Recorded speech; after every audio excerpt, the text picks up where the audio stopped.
మరో 4 రోజుల్లో IPL 17వ season ప్రారంభం కానుంది. ఈ నెల 22న Chennai Super Kings, Royal Challengers Bengaluru మధ్య జరిగే మ్యాచ్తో ఈ మెగా సీజన్కు తెరలేవనుంది. అయితే ఈ సీజన్ ఆరంభానికి ముందు హాట్ టాపిక్గా నిలిచిన విషయం ఏంటో మీ అందరికీ తెలిసిందే. అదే ముంబై ఇండియన్స్ కెప్టెన్గా రోహిత్ శర్మను తప్పించి అతని స్థానంలో గుజరాత్ టైటాన్స్ నుంచి తిరిగి ముంబైలోకి వచ్చిన హార్దిక్ పాండ్యాకు కెప్టెన్సీ అప్పగించడం. ఈ విషయంపై ముంబై ఇండియన్స్ ఫ్యాన్స్తో పాటు రోహిత్ శర్మ ఫ్యాన్స్ కూడా చాలా ఫైర్ అయ్యారు. హార్దిక్ పాండ్యాకు అలాగే ముంబై ఇండియన్స్ మేనేజ్మెంట్పై దుమ్మెత్తి పోశారు.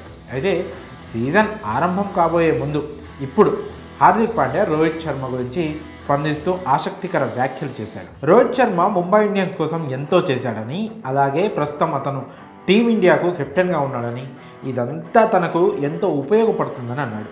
రోహిత్ శర్మ ఏదైతే సాధించాడో ఆ లెగసీని మరింత ముందుకు తీసుకెళ్తానని హార్దిక్ పాండ్యా చెప్పుకొచ్చాడు. అయితే రోహిత్ శర్మ తనకు మద్దతుగా ఉంటాడని, అతని చేయి తన భుజంపై ఉంటుందని అనుకుంటున్నట్లు పాండ్యా వెల్లడించాడు.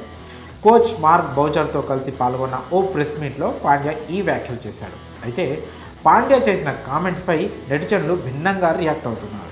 రోహిత్ శర్మ సపోర్ట్ లేకుండా ఐపీఎల్లో ముంబై ఇండియన్స్ను నడిపించడం, గెలిపించడం కష్టమని పాండ్యాకు తెలిసొచ్చిందని, అందుకే తన అహాన్ని సైతం పక్కన పెట్టి మరీ ఇప్పుడు రోహిత్ జపం చేస్తున్నాడంటూ క్రికెట్ అభిమానులు అంటున్నారు. అయితే ఇటీవల తను ఐపీఎల్ 2024 సీజన్ ఆడడం లేదంటూ, సుదీర్ఘంగా క్రికెట్ ఆడడం, జూన్లో టీ20 వరల్డ్ కప్ ఉండడంతో తాను ఐపీఎల్కు దూరంగా ఉంటున్నట్లు ఇన్స్టాగ్రామ్లో పోస్ట్ చేసిన రోహిత్ శర్మ వెంటనే ఆ పోస్ట్ను డిలీట్ చేసిన విషయం మీ అందరికీ తెలిసిందే.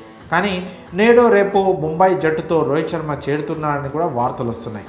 అయితే రోహిత్ శర్మ కోపం తగ్గించేందుకు, అలాగే రోహిత్ నుంచి మంచి ప్రదర్శనను టీం కోసం రాబట్టేందుకు పాండ్యా ఒక మెట్టు దిగొచ్చి రోహిత్ను పొగుడుతున్నాడనే